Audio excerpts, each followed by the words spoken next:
Welcome to the Beyond Atheism podcast with me, Nathan Alexander, and my co-host, Todd Tavares.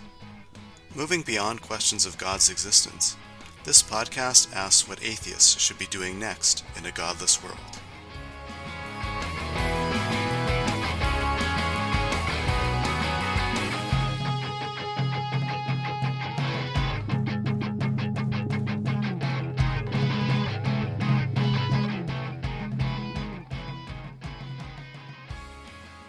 All right, everyone. Today, we're joined by Dr. Kimberly A. Hamlin. She's an award-winning historian, writer, and speaker. Her new book, Freethinker, Sex, Suffrage, and the Extraordinary Life of Helen Hamilton Gardner, published by W.W. Norton, unearths the story of the fallen woman who reinvented herself and became the most potent factor in the congressional passage of the 19th Amendment. It's the women's right to vote.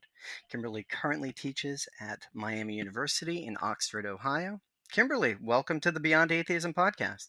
Thank you so much for having me. I'm excited to be here. Thanks for joining us. Maybe we can just talk about how you came to write the book and what kind of drew you to the story.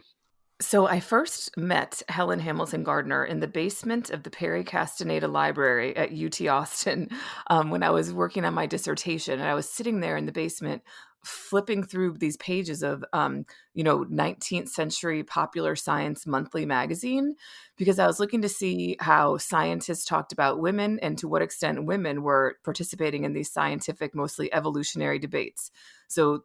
And Helen Hamilton Gardner engaged in this debate with William Hammond, who was the founding president of the American Neurological Association and the man who had argued that women couldn't go to college because their brains were distinct from men's in 19 distinct ways. And Helen Hamilton Gardner, who I'd never heard of, who basically nobody had ever heard of, had the chutzpah to debate him in the pages of Popular Science Monthly. And so I thought, ooh, who is this woman? So she was a character in my dissertation, which became my first book, From Eve to Evolution, Darwin, Science, and Women's Rights, where I talked about her scientific advocacy, which was linked, obviously, or maybe not obviously, but it was linked for her to her atheism. And she also ends up donating her brain to science to prove the intellectual equality of women. So that's kind of what I first knew about her, but she was just so interesting, and her letters and writing are so charming and witty that I kept kind of following her around. And that's when I decided that I wanted to tell her story and write her biography. And it's not, having read the book and learned a lot about her life, it's not surprising that she turns up in these two, at first blush, very, very different stories. That she's in this, you find her first in this story of evolution and science and a scientific debate, but then at the end she's hanging out with presidents and senators and finagling the passage of the 19th Amendment. It's a pretty spectacular life with a lot of twists and turns. Can you tell us about basically the historic setting of where Alice was raised? Because there's a lot of interesting contradictions there.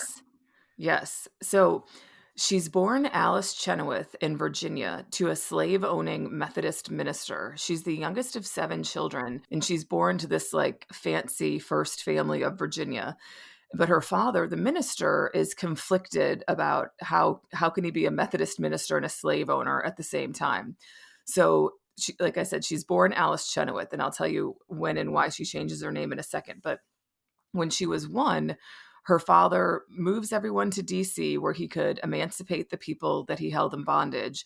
And then the following year, he moves his whole family, which is 7 children, to Indiana because he hopes to avoid the coming Civil War. But that's totally doesn't come to pass. He ends up becoming a Union scout, and all 3 sons, fight for the Union. So Alice has this interesting early life where she sees, that what it means to be a Chenoweth is that you sacrifice everything for your beliefs. because obviously the decision to manumit the slaves and fight for the Union was not popular among their Virginia brethren, right? Their friends Yeah. and family and neighbors.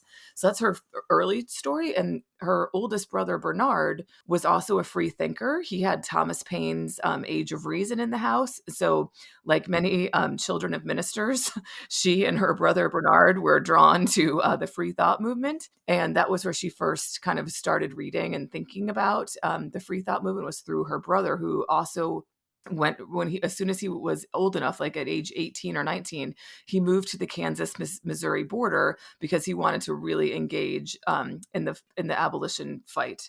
So that's her early story. So that's like Bleeding Kansas. That's when it's Exactly. Yep. It's street fighting. Exactly. And he started he was a publisher of a Free Soil newspaper that was, dramatically burned to the ground. And he had to flee with his two friends across the river in a little, ramshackle boat. And then a couple months later, shots were fired, and he was, among the first people to enlist in the Union Army in his region. Wow. So that's her early story, right? So I think she takes from that, that's what her family does, even though no one in her family was, a feminist by any means, but that's kind of what it meant for her. Yeah. And that's just her early life. She's got. Yes. Yeah. So that's the first chapter. And after her family loses everything in the Civil War, the brothers die, the dad dies. And so she ends up becoming a teacher, which was basically like the only way a middle-class white woman could support herself. So she becomes a teacher, and she's the youngest school principal in Ohio. She's 22. And this brings her to the attention of a man named Charles Smart, who's the Ohio Commissioner of Schools. And so her neighbor, she's in Sandusky, Ohio, and her neighbors start whispering, why is Commissioner Smart constantly in Sandusky? We're not the state capital. We're not the biggest city. Like, why is this guy constantly here? So sure enough, it's because he's having an affair with young Alice Chenoweth. So this is where we get to the name change. So she's forced to resign her job. She's run out of town. But rather than slink away in shame, this is her defining moment. This is where she starts embarking on her life of activism, because she starts thinking, like, why am I the one run out of town? Like, he told her he was divorced. So really all she did was have premarital sex. She didn't know he was married. And why doesn't he lose his job? Why doesn't he lose his wife and livelihood? So she starts questioning the sexual double standard. And that's really where she starts becoming an activist. And that's when she first really kind of encounters the free thought movement, encounters the speeches and writings of Robert Ingersoll. And that's her first kind of organizational home, is the free thought movement. And is this while she's still in Ohio? No, I think she's in Detroit. This is like a mysterious part of her life. So after she gets run out of town in Sandusky, she kind of goes off the map for several years. And the reason I think she's in Detroit is that's where her lover, Charles Smart, went. And he did not take the wife with him. He moved by himself. And Alice Chenoweth's mom died during this time period. And her probate records list Mrs. Charles Smart of Detroit. So I think that Alice Chenoweth told her family that she had married Charles Smart, even though she totally did not marry Charles Smart, and moved to Detroit with him. And then they moved together to New York City in 1883. And that's where she changes her name and starts fresh and says, I am Helen Hamilton Gardner, and this is my very modern, egalitarian husband, Charles Smart. Reading it, I was wondering, like, if she ever kind of resented him for, making her kind of completely change her name, but then change her life. And, it was his sort of fault for this, but yet she stayed married to him until he died, right? Yeah. So she stays fake married to him. Married. She tells everyone that she's married to him, but unbeknownst to her, he never divorced the first wife. So when he died in 1901, she found this letter in the deathbed pocket from his daughter. And she was like, oh my God, like, I didn't know that they were together for 25 years. And the whole entire time he was still visiting and keeping up correspondence with the wife and daughter, which she did not know. So that she had like a nervous breakdown and really took a while to kind of sort herself out from this devastation. And also she was really afraid that her reputation would suffer, because when he died, she was one of the most well-known speakers, writers, and reformers in the country. And his actual wife sent word that she was going to come to New York, where they were living, and, assert herself as his rightful heir, which of course she was. Imagine that, cheating on your fake wife, Yeah.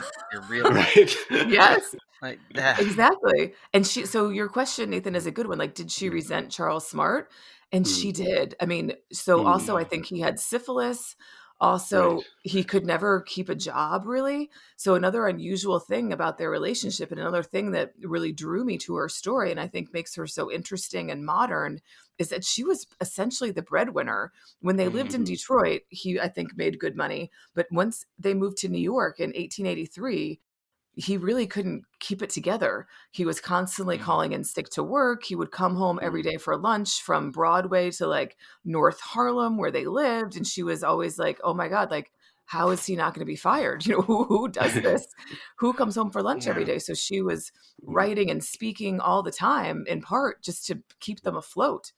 And how did that part happen? Because it's a really spectacular change, where she goes from being she's a school teacher in Ohio, and then disappears into Yep. Detroit, and no one really knows what's going on, and then reveals herself as Helen Gardner, and now she takes the field, as she says, about Yes. speaking out Yes. against the Bible on Yep. behalf of women. So this is it's not so much that she's speaking out against her husband, or at least just against her husband. What were those claims that she found in the Bible that she began speaking out about, and how was she like discovered, and how did she become so outspoken and draw an audience? Those are such great questions. It all starts with Robert Ingersoll, the great agnostic. So I think she saw some of his lectures in the late 1870s, early 1880s, and she sent him a letter where she was outlining some of the thoughts she'd been having. Because I think when she lived in Detroit, she was kind of reading and thinking, reading evolutionary books, reading anthropology, and she was really questioning the sexual double standard and wondering, where do we get these ideas from, that woman is inherently inferior, and that, a woman's most important asset is her virginity, when no one thinks that about a man. So she writes some of her thoughts up and she sends them to Ingersoll. And he says, oh, wow, these are great. They must be read in public. So when she moves to New York with Charles Smart, she reaches out to Ingersoll and says, hey, I'm in New York now. And he says, great, I'll come and I'll introduce your first lecture. So he's the most famous speaker in all of America at this time. Like, more than 10,000 people at a time would go hear him speak. So that guarantees Helen Hamilton Gardner, because now she's also changed her name, right? So here's a woman that has a brand new name that no one has ever heard of, that's never public. No, why would you go hear this woman? Well, you go hear her because Robert Ingersoll says to. His name was on the tickets. His name was on the advertisements. He traveled to New York from DC. He introduced her. He really gave her her start. So then she embarks on a speaking tour as far as Chicago. And it really creates national news because some of the things she's saying are so shocking, right? She's looking to the Bible and she's doing some of the things that like Elizabeth Cady Stanton in the Woman's Bible, Matilda Jocelyn Gage in Women, Church and State do many years later. She's doing them in 1883, 1884 by pulling out all these passages about, selling your daughters to, visiting soldiers, gang rapes, all of these horrible things that are kind of authorized in the Bible. Yeah. And she's saying, in what universe are we women believing this? Like, how is it that we women make up the majority of church-going people? Like, we should abandon this. We should question these messages. So that's what she's saying. At one part in the book, you mention that women outnumber men at Ingersoll's lectures. Yes. Yeah.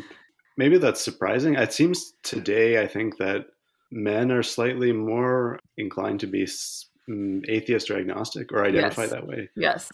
So I wonder, maybe you can just say more about why women were going to Ingersoll's lectures.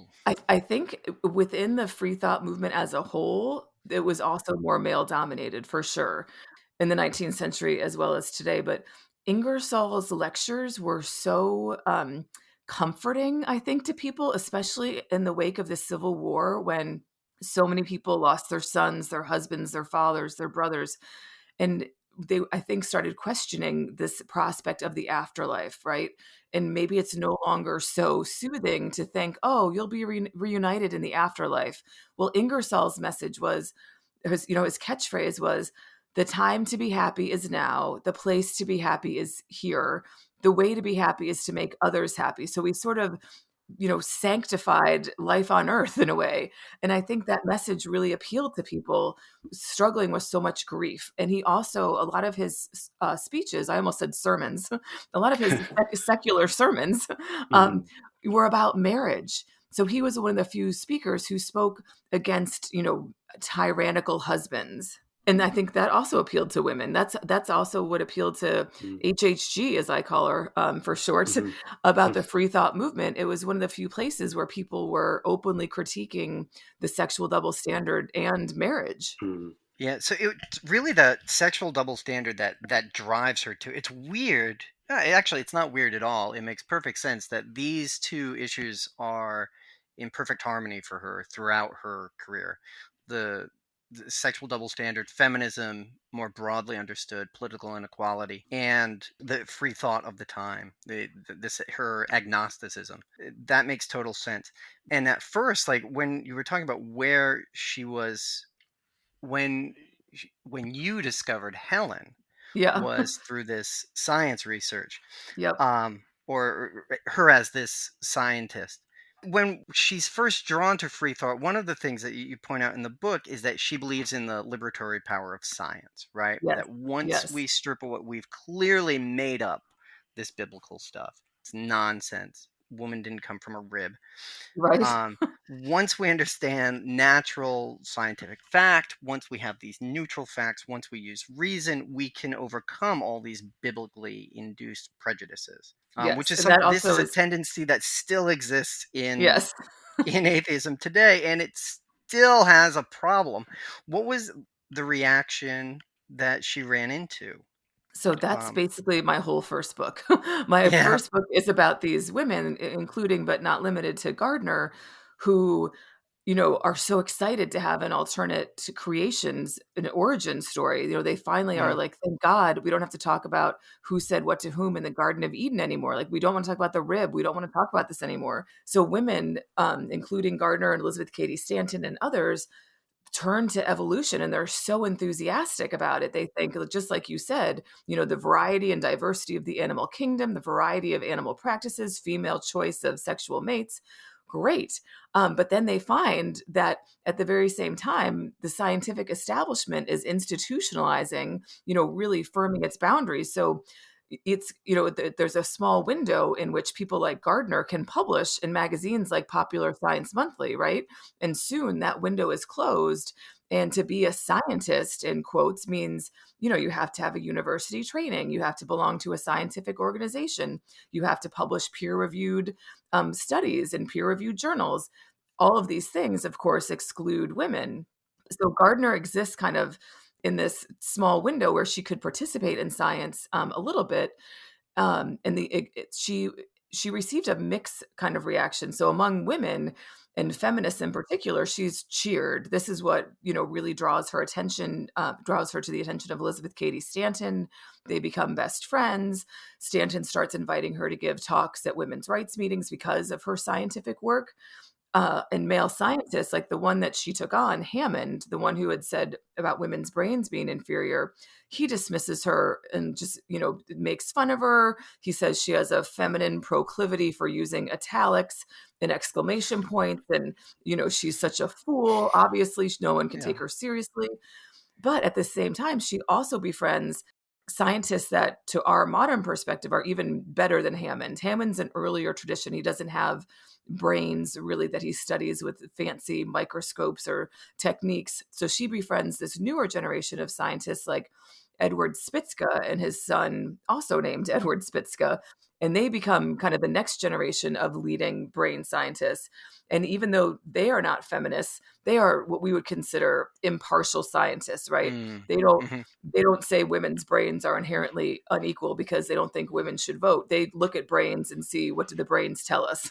So Yeah. Gardner becomes lifelong friends with them, and she considers herself kind of an ambassador of science. So after Charles Smart, her fake husband, dies, she goes on this 5-year long world travels, and she's corresponding with the Spitzkas all the time. And they send her letters and they say, oh, while you're in Japan, make sure you meet this guy. He's the leading brain anatomist of Japan.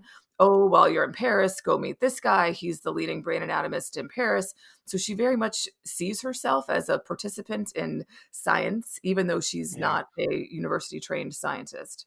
Yeah. And I love that I think it was Spitzka that she first met, you wrote when she had a list of questions about brains Yeah. to Yeah. contradict Hammond, because that was like the only access she has Exactly. to doing science. And Yeah. all of these, like the connections, this happens a few times through your book Yeah. where we find these broader connections that help it, that show how a domineering society works, where And like also how she can't. charming she is. Yeah, incredible. Like Yeah. that's another thing, because I'm just absolutely amazed that she finds her way into high society Yeah. or parts of society everywhere she goes. But with this, like she attempts to go to Columbia and she's not allowed to take real classes, so she can't become a real scientist. So because she can't there's no one even asking the questions that she is, apparently, because Right. they're Right. hiding in plain sight. And that she kind of makes this she also, with that world travel, makes that connection between science and naturalism and the sort of how prejudices are developed socially instead of Yes. scientifically. Yes. It's such a she paints in her life experience, paints with such a broad brush and encapsulates so much. I was going to say, in some of my earlier book proposals, I was describing her as the Forrest Gump of the women's rights Right. movement, because she's Yeah. at all of the things. She's at randomly Yeah. or not randomly, she's at all of the things. She knows all of the people, and every time I would look Yeah. for her, like in my earlier stages, I thought, oh, I wonder, she was living in DC in the early 1900s. I wonder if she went to the 1913 suffrage parade. So I look and like, oh, lo and behold, she's Alice Paul's right-hand woman who, Yeah. like co-organizes the whole thing. So that's what it's like for researcher. Like, oh, is she there? Oh, yeah, she organized the whole She thing. organized it. Of course. Yeah. Yeah. Was she there? She made it. Yeah. Yeah. Right. Right. Yeah, it's incredible. Like even at the end when she organizes the Smithsonian Yes. display, like Yes. that's absolutely incredible. This kind of goes now into the suffrage struggle, where she is. So as you said, she's met Stanton. They're working together. They've been introduced. But one of the things I didn't know, and Nathan mentioned this earlier, that a lot of the suffragettes that we're more familiar with were themselves free thinkers. So that it doesn't seem that interfered at all, but it did when they tried to combine groups. Could you tell us Yes. about that? Yes. 'Cause- So that is a big part of the story. You're right. yeah, So Elizabeth Cady Stanton is the leader of one suffrage group called the NWSA, the National Women's Suffrage Association, together with Susan B. Anthony. And they have a really capacious understanding of women's rights. So, in their journal that they publish is called The Revolution, just to give you a sense of what they have in mind, right? So yeah, Stanton does things like call marriage legalized prostitution. She Mhm. comes to really center on the Bible as the root cause of women's oppression. So from the early 1880s on, she brings up these resolutions at every one of their meetings about how she does not want to partner with any group that holds it as a fundamental belief that women are inferior as a result of creation. So she's basically saying, Mhm. I don't want to affiliate with any Christians who believe in this rib story. So when and then there's a second group, the AWSA, the American Women's Suffrage Association, and they're a little more politic and practical, focused more on the vote, more overtly Christian, and they don't want to be seen as, fringe lunatics who say things like marriage is legalized prostitution and critique the Bible. They want to be seen as, really, upstanding middle-class ladies who just want the vote. So when these two groups merge in 1890, it officially signals the ouster of Stanton. They appoint her president, but it's really only like an honorific. She doesn't do much of the work anymore, and she's ousted. And then she turns her full attention to publishing the Woman's Bible, which Stanton believes was going to be her greatest contribution to women's rights. And it's essentially where she pulls out all the sections of the Bible that mention women, and then has a diverse array of women write commentaries. And so one of those women was Helen Hamilton Gardner. She was on her revising committee. But this new unified suffrage group, confusingly now called NAWSA, NAWSA, censors. They pass a resolution censoring the Women's Bible, saying we have nothing to do with this. We are non-sectarian and we're nice middle-class ladies, and we don't have anything to do with the Women's Bible. So in the 19th century, Gardner was not remotely a member of the suffrage group. She was on Team Stanton. She was, a free thinker. So for a time, it's not from the way you're describing it, for a time, it sounds like the suffrage movement was Christian. Is that accurate? Well, here's the thing. I mean, yes, the majority of the members of the suffrage movement were Christian. And more to the point, even if they weren't Christian, they thought it was probably in their best interest to look as if they were. And this especially becomes true after that 1890 merger, because what makes the 1890 merger really successful is that the newly unified NAWSA also partners with the Women's Christian Temperance Union. So the Women's Christian Temperance Union obviously are believers. And not only are they believers, they are over 200,000 members, which is, many times over more numbers than belong to the suffrage group. So the suffrage group wanted to ally with the Women's Christian Temperance Union and draw on this national network of 200,000 eager volunteers. So even if they weren't themselves Christian, they were pretty eager to be working with the Women's Christian Temperance Union, except for they're kind of at cross purposes, though, aren't they? They're not necessarily after the same thing, other than suffrage. What was the Temperance Union? Were they strictly prohibition, or were there other? They were actually, that's interesting. So Frances Willard is the longtime president of the WCTU, and her motto was do everything.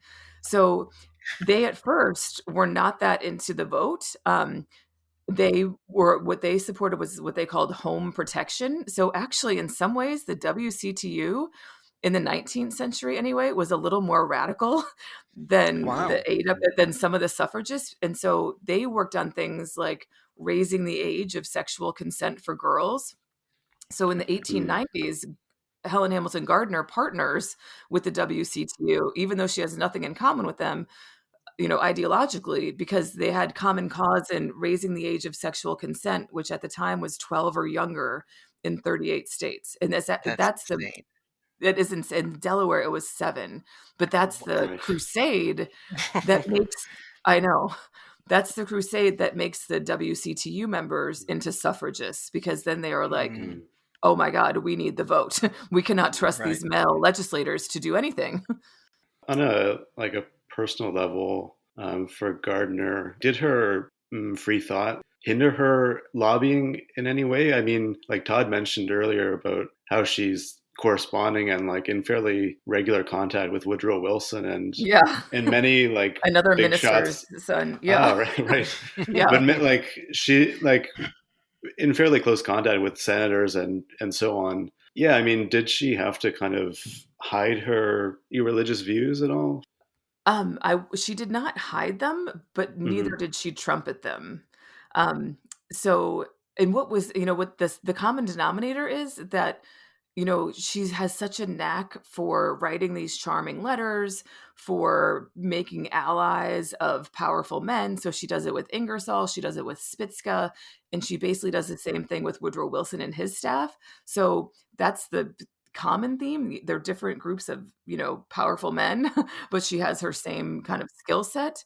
So she never said she was anything but a free thinker. She made certain that her funeral, was not in a church. She made many public statements about that. So it was never, she never faked it. But she also didn't say, hey, Woodrow Wilson, my name's Helen Hamilton Gardner, and by the way, I'm a free thinker. She didn't lead with that. Yeah. Yeah. I have a fake husband who's still married. Right. That's fine. Yeah. Right. Yeah. Yeah. But maybe we should just say like she does get married again. Yeah, she eventually gets a real husband. Right. Yes. Right. Pretty late in life too. Yeah. How old was she when she married Colonel Day? Oh, you're such a good reader and name remember. She was almost 50. Wow. Almost 50. So that's the first time she was actually married. And that's a big turning point because with Colonel Day, I think the marriage to Colonel Day is kind of inadvertently what turns her into a suffragist, because after they travel the world for 5 years, they have this big discussion about where they're going to live. And the compromise is DC. And she didn't really, I don't think, put all the pieces together till she moved there. But because Colonel Day was this Civil War hero with all these Civil War army contacts, that was her entree as a suffragist. She just went to his address book and was like, oh my, these are all, everyone in power in Washington in the 1910s is a Civil War hero or his son. Of course. Right. So that's how she was such an effective negotiator. And that. It comes after all this world travel, which is another one of those spots when she kind of drops out. It's very the kind of biographies I think everybody expects are either these like progressive narratives where like they keep building on what comes before and to a natural ending point, or we get like the behind the music story where everything's great and amazing and then there's a collapse. But her story is like a roller coaster where like it's all of a sudden she's this big thing and then she has a breakdown and everything just stops for years. And then she's reborn in a totally different form yet again. It's pretty remarkable. I know. I mean, I don't know how she had the wherewithal to reinvent so many different times and in different cities and in different ways. Yeah, but it always seems to go best in it doesn't seem great in Detroit. And I think she and Day lived in Maine for a while. Yes. Didn't seem to be like that. Her speed. Yeah. But in New York and DC, she's on her turf, on her terms, living her life. Yep. And the power of place in that one. To shift gears a little bit, one of the really complicated things, probably more than the Christian connection, the free thinkers versus the Christians, is the attitude toward race that is just inescapable and completely insane, which is something I think we first see with the response to Southerners who don't want to raise the age of consent in the South. What were the arguments against raising the age of consent in the South? The arguments essentially boiled down to the fact that white men did not want to be charged in court for the rape and sexual assault of Black women and girls, which they had been doing, with impunity since enslavement and continued to do so long after enslavement. So that's the issue in a nutshell. So there's very similar corollaries between age of consent and the 19th Amendment. So states that refuse to raise the age of consent above 14 are basically one for one with states that did not ratify the 19th Amendment. And the issue is pretty similar in that they did not want Black women to vote in the South. So the Southern states that did try to put forth some age of consent legislation wrote in basically nullifying clauses that said this only pertains to white girls. This only pertains to girls that can, quote, show they knew right from wrong, or to girls who could prove they were virgins at the time. And are the racial aspects to it, are they part of the selling point, or are they sort of like wink, wink, nudge, nudge? Are they coming out and saying it's because we have this tradition of raping young Black women, we want to maintain it? Or it they blame the Black women, basically saying, Mm. these women will, cry foul and charge us with crimes, and they'll consent, and then they'll say it was rape. And so that they don't really, there's not any sort of accountability on the part of the Right. white men. I It's more see. blame shifting. But I that's the kind of common denominator in these Southern debates. And the Women's Christian Temperance Union and HHG, the women who were working to raise the age of sexual consent, fought for it to be, race neutral, to apply to all women and all girls. And they pushed back, but were defeated, which is in Wow. contrast to about the 19th Amendment, where white suffragists did not take up for Black women in the South at all. It seemed like there was definitely a really difficult line, for Gardner to walk there with regard to getting Southerners on side to women's suffrage. The issue of race. Maybe you can just talk about how she kind of balanced that in her lobbying. Yes. So to our modern perspective, she did not balance it very well. And she made essentially a devil's bargain to get the 19th Amendment through Congress for white women at the expense of Black women. And the issue is that in 1912, not only did Woodrow Wilson become the first Southerner to assume the presidency since the Civil War, so too did both houses of Congress become controlled by Democrats, which at that time were predominant or led by, Southern Democrats. Yeah. So every position of power in DC is a Democrat, which, and to get the 19th Amendment through Congress, you need 2/3. And to get it ratified, you need 3/4 of the state. So women like Gardner, who wanted a federal amendment as opposed to a state-by-state suffrage campaign, knew this was an uphill battle and that they would need some Southern support. So to get that Southern support, they essentially sold out Black women and said, this was not in so many words, although in some cases it was, but they basically said, to the Southern senators, we won't say a word about enforcement.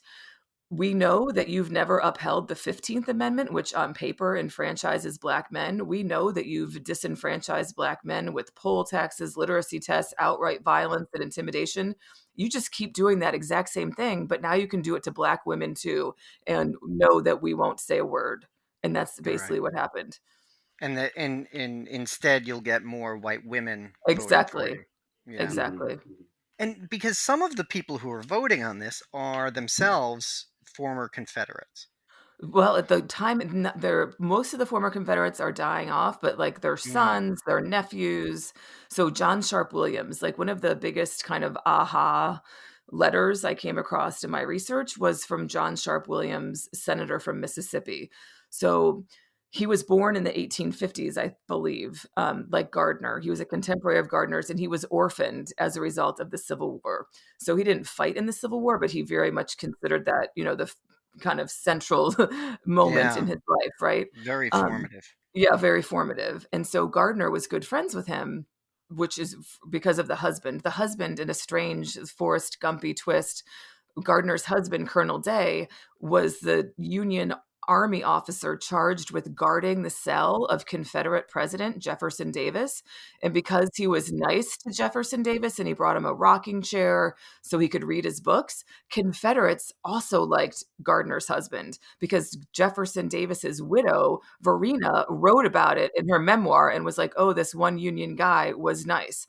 So Gardner has friends on both sides, including John Sharp Williams. So anyway, Gardner thinks, she knows she needs a couple more votes in the Senate. So she thinks, oh, I'll get John Sharp Williams because he's really smart. He reads a lot of books. He's my good friend. He'll do the right thing. So she writes him this long impassioned letter saying all the reasons that she thinks he should do the right thing and support the 19th Amendment. And he writes back the very next day. And he says, he said, I'm going to make no public statement on the 19th Amendment. My vote will be my only answer, but I will tell you, because you're my friend, that I will never vote to enfranchise Black women in Mississippi. And he goes on to explain why. And I thought it was just so frank that I thought, oh my gosh, this is wow, it's not subtextual, it's very textual. And then you see when you look at the congressional speeches, when you look at floor statements that senators gave, no one is saying women can't vote because they're inferior to men, or women can't vote because it'll destroy the family. By 1918, 1919, they're only saying we don't want the 19th Amendment because we don't want Black women voting in the South. There's no good place to be for, in some ways, for Helen, right? If these are the Right, people she has to convince to make the 19th Amendment even possible, right, she does have to make that deal with the devil. right. Although, she could, I mean, there's not evidence in her private writings either that she envisioned another way. So that's one kind of head scratcher for me, is she's so radical Yeah. and so visionary and so iconoclastic about all the other kind of perceived wisdoms or common sense of the day. You know what I mean? She took on Yeah. science, she took on religion, she took on the sexual double standard. She lived on her own terms in every way. But yet she could not see her way through racism. So that really stood out to me. And another way you can see, so, okay, like to your point, Todd, like, yes, white suffragists, make this devil's bargain. And in some ways you can sort of understand why when you look at the math of, getting a 2/3 majority vote in the Senate. But also after the 19th Amendment is ratified, a lot of Black women leaders like Mary Church Terrell go to their, acquaintances who in the suffrage movement, like Carrie Chapman Catt and Maude Wood Park, who are now leading League of Women Voters, or Alice Paul in the National Women's Party. And they say, hey, that's really great how we work together to get the 19th Amendment through, but, it's not being enforced in the South and our Black sisters cannot vote. Can you white women use your privilege to help get our Black sisters enfranchised? And Alice Paul says basically kick rocks. And Maude Wood Park is somewhat more polite, but neither does she say we'll help you. So that's another place where you see, like, wow, even if you could maybe justify the devil's bargain, I don't know how you say why not after the fact, right? Press for enforcement and press for it to be real for all women. Yeah, right. That struggle around the 19th Amendment, getting it passed, didn't turn into a struggle to make it a Real. practical Yeah. reality Yeah. for everyone. Yeah. Well, one thing, just to shift gears slightly, like one thing me and Todd were talking about just before you arrived is kind of the relationship with Alice Paul. Oh my God. Yes. You mentioned, and she's, I guess, like my understanding from your book is that she was sort of the more radical, extreme, kind of uncompromising side of the suffrage movement. Yes. Whereas Gardner is somewhat, I don't know, more establishment, but like she was more comfortable, I suppose, like lobbying, politicians and so on. Whereas Alice Paul, I guess, wanted to kind of be very direct with her protests and so on. Just maybe just talk about like how those two forces kind of work together, I guess. That's such a great against question. each other. Yeah. Yes, it's both. A great point. And there's the story of their rivalry is so formative and so influential, and it impacts not just how the 19th Amendment gets through Congress, but the whole entire legacy of suffrage in many ways has a lot to do with the frenemy status of Alice Paul and HHG. So HHG has always been a radical. That's her main thing, right? She's the one who says things no one else will say out loud. That's her thing from day one. However, she does this by putting it in a pretty package, right? By being polite, by being charming. So that's kind of her that's her style. She says shocking things. She critiques marriage, the Bible, etc. But she does so in a very polite way. She's dressed nice. It's right. And that's how she gets to say all these shocking things, right? As people say, oh, but look at her nice dress and she has this, husband and she must be totally respectable. So when they get to DC, Alice, the first time they meet is when they start working on the 1913 parade together. And Helen Hamilton Gardner is Alice Paul's right-hand woman. HHG is in the office with her every day, sun up to sundown. She's the only other person there, according to Alice Paul, with her. HHG gets all the permits. HHG gets all the press. Alice Paul is like, wow, this woman is a whiz and we'd be lost without her, which is true. So they work really well together at first. I think they have common cause. HHG respects her because she, Alice Paul is also a young firebrand like HHG once was. But it's after the parade when Alice Paul starts saying, you know what? We're going to target all of the Democrats who are up for re-election in 1914. We're going to campaign against all of them because Democrats, as I mentioned, controlled both chambers of Congress and the presidency. So Alice Paul says, we're going to show our might by campaigning against all Democrats. And now HHG is like, wait, what? That makes no sense. Like, a lot of our strongest allies are Democrats. A lot of the Western Democrats are our guys. Like, that's who introduces our bill every year. Why am I going to go campaign against, the Colorado Democrats, the California Democrats? Like, this makes no sense. And she's also like, Alice Paul, the parties in power change, every 2 or 4 years. We can't afford to be pissing off, one whole party when we're probably going to need them as our friends in a short period of time. So that really is what starts the rivalry. And then Alice Paul starts protesting, at which point HHG loses it. And this is what prompts HHG to reach out to the White House for the first time. She hadn't reached out to the Wilson White House until 1916, when she gets wind that Alice Paul has started to heckle, that's her word, heckle the president.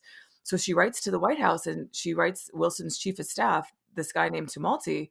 And she says, I've heard that Alice Paul has started heckling the president, and I want you to know that Alice Paul does not stand for all suffragists. Alice Paul has her own group, but the real suffragists of America, she says, are my group, the National American Woman Suffrage Association. We're bipartisan. We've been doing this for 50 years. You should work with us. And then she attaches this postscript that says, could I ever have tea with the first lady? Then she attaches a memo that outlines the differences between her group and Alice Paul's group. And so she gets invited to the White House the very next day.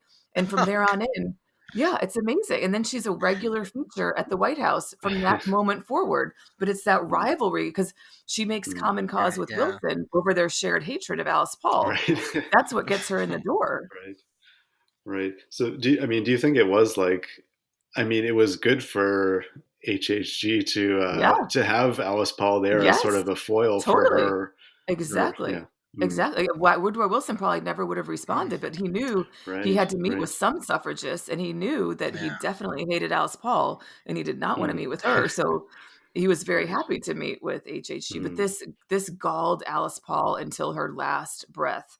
So if you read her oral history, which was recorded in the 1970s, like 50 years later, she is still, fuming over Helen Hamilton Gardner and how the heck did Helen Hamilton Gardner get to go to the Penn ceremony? And Oh, we've got to talk about that Penn ceremony because for that Alice Paul bit where she's complaining about, because that's because Alice Paul did not take the war time off. She's out there getting arrested, and the conditions that she's kept in are horrible, right? So she's leading hunger strikes. She's being very confrontational. She's out there getting beaten, thrown in jail, and starving herself to make a point. And she's like, where was Helen during all this? And Helen was literally in the White House. Yes. While Alice Paul was outside and having no idea. Yep. No idea. Exactly. It's mind blowing. Like where, like how the political power nexus works. Yes. And then like Helen wasn't just invited to the Penn ceremony, was she? It wasn't good. Yeah, she was invited because she planned it. How do you do that? You just plan it. You tell the president when he needs to show up. And I haven't 100% dotted my I's and crossed my T's on this, but I'm pretty sure, like more than 90% sure, that this was also the first signing ceremony. So there had been legislation. There had been treaty ceremonies before, but now we think of it as a thing, right? You like Lyndon B. Johnson signing the Civil Rights Act, giving out all the pens, right? Now this is a thing that we do, but it was not a thing that we did until Helen Hamilton Gardner made it a thing that we did. So She organizes the signing ceremonies. She organized one for the vice president to sign on behalf of the Senate and one for the Speaker of the House to sign on behalf of the House. She bought the fancy gold pen and had it engraved. I mean, down to all the details, because she's already thinking 2 steps ahead, right? She's thinking, we need to publicize this. We may need to make sure it's part of history. And she's also thinking, I don't want my enemy Alice Paul to get the credit. Right, I want right. it to be my team in the newspaper with our pictures. Wow. So that brings us right to the signing of the 19th Amendment. And then what did she get up to after that? Did she stay in DC? Because I think by then her real husband Yep. is dead. Yes. Did she stick around in DC after that, or did she see like her Yep. job there is done and she can?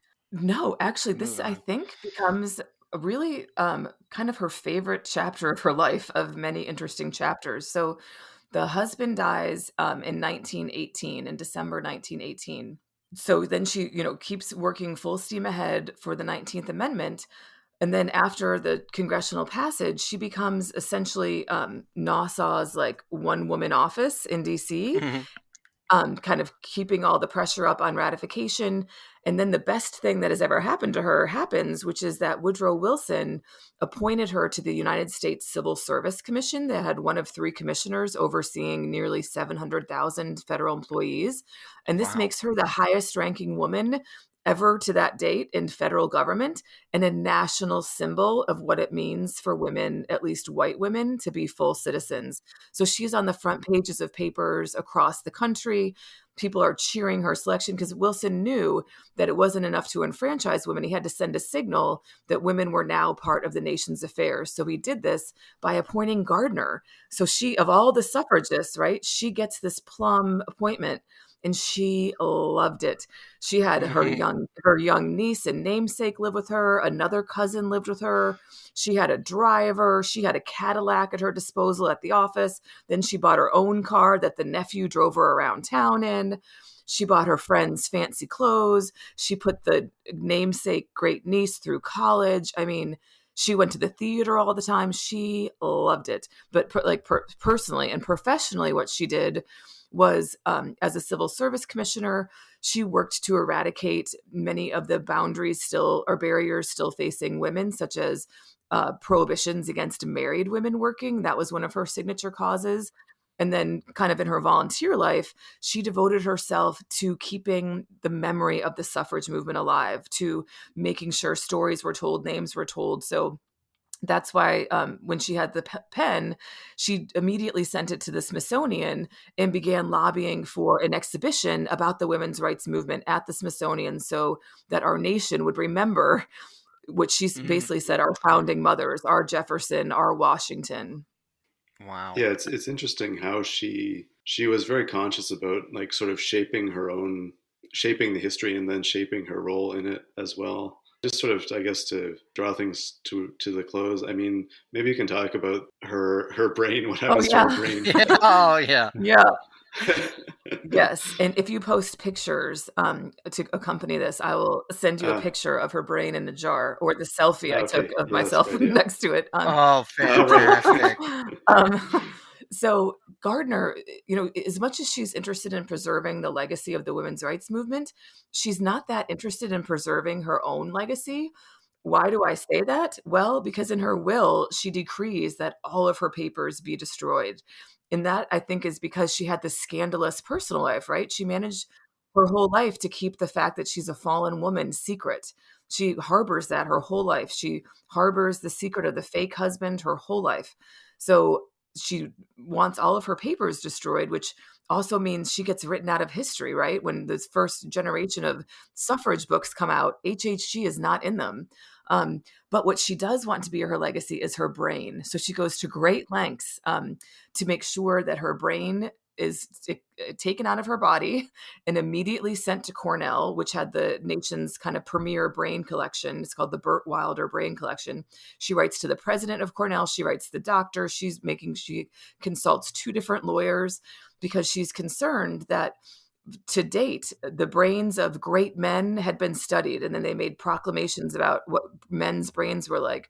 But the only women's brains that had been studied were the brains of what she called female hospital pickups, women who died alone or on the street. So she wants her brain to be a testament to what, educated women's brains look like or are like. So her brain goes to Cornell. It's national front page headlines. The New York Times has a whole series of, unusual bequest, brain removed, brain en route, brain received. So it's a big story. And then after her brain is studied, the New York Times headline is "Woman's Brain Not Inferior to Men's." And it's like, wow, that was her wish, right? That was her lifelong wish. Yeah. Right. Yeah. So it's still there. It's at Cornell. It's outside the psychology department, floating in formaldehyde in a jar. So it's like anyone can go and take a look at it if they but want no to. one knows why That's it's right. there. It's like seen as this like scavenger hunt thing you do as a first year student. Right. Go see these weird brains, but that is why her brain is there. Yeah. Did you get to see the brain? Were you finished with the book, or was this in the middle of the research? That was in the middle of the research. It's so funny you asked that. I had this like panic attack one night when I was like lying in bed. This was maybe 2017, and I was trying to go in chronological order to the places that she lived. But then I was like, what if they lose the brain? Because the brain collection used to be like hundreds of brains, and now there's only 9 that they can match the brain with whose body it came from. So I was like, oh my God, I've got to go now. Like I need to up the brain visit because, I don't know if I'll have access to it. So I early on went to go see the brain. It's an interesting counterpoint to like saving your records is saving your brain. Exactly. Right. Yeah. That's what she wanted to preserve. You can actually go and visit her. That's remarkable. That's her brain. Yep. And I visited her grave too. She's at Arlington National Cemetery. Right. Yep. Yeah, right. Yeah, you mentioned just that. I mean, she's born in Virginia, then is buried in Virginia as well, I guess. Yep. She made it back to Virginia. Wow. Yeah. And the circle is unbroken. Right. Yeah. Well, I guess that's pretty much death is the end, isn't it, Nathan? Right. There's not much. There's not much else we can say. Yeah. At least for the free thinkers. Yeah, definitely. That's right. Yes. And I mean, her brain is still there, so there's always a possibility that there'll be more discoveries that she's responsible for. Right. It's a fantastic story, and thank you so much for bringing it to life. Thank you for speaking with us. Oh my gosh, today. Nathan and Todd, you all are awesome. Thank you for such wonderful questions and conversation. I really appreciate it. That was a lot of fun. What did you take away from that? One, that Kimberly is amazing. Number 2, the way they organize politically, amazing. And that behind closed doors stuff, that's shocking. And the third thing, and this is probably one of the most important to like bring it back to beyond atheism, that the idea that science is neutral and takes care of everything, that doesn't work out. We didn't say everything that can be said about it. There's a lot more in the book. Free Thinker by Kimberly Hamlin, and she does an amazing job describing the consequences of the thinking and how, in a large part, the HHG, as she's called, was able to not so much overcome it, but at least contest it. That's pretty amazing. It's such a good. It's obviously a biography of her life specifically, but it's such a good introduction to sort of the free thought movement in the 19th century, the movement for women's suffrage. Just, I mean, even just sort of politics in the late 19th century and early 20th century.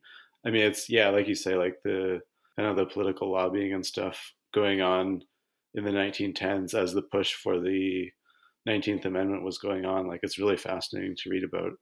And like you say, like there's so much that we didn't talk about in the interview in the book. So definitely everyone check out the book.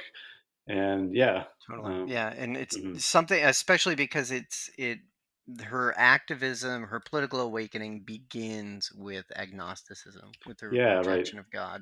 So that's Yeah, everything follows from that. And yes, yeah, that's a good point. yeah, Yes, definitely. So, do you have anything to plug this week, Nathan? Got anything going on? just my Twitter account. Follow me at Nath G Alexander. And what And about you? I'm not on Twitter. I'm on Facebook. You can find me there, Todd Tavares. Although, you know what? I think since I've started mentioning this, I don't know if I've checked for messages there. Oh, I'm sure there are plenty. I'm yeah, not worried. yes. I'm sure people can wait for my Yeah, response. that's right. Yeah. So if anyone's listening who sent you a message, just don't take it personally, I guess. Yeah. Yeah. Oh, as always, thank you to Red Japan for the Hmm. title music. Hmm.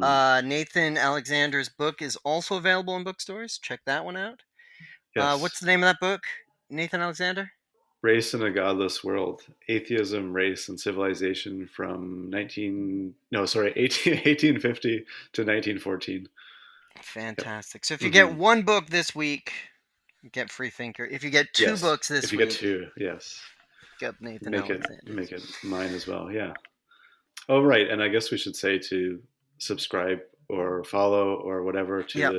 to the podcast. And also, it seems it's possible on some listening platforms you can rate or review the podcast. Yeah. And we encourage you to give it a good rating or a great rating, even. Yeah. Yep. Yeah. So subscribe, ring the bell, pull the Yes. string, push the button. Yes. 10 out of 10. And then come Yep. back next week. Next time we have Yes. something posted.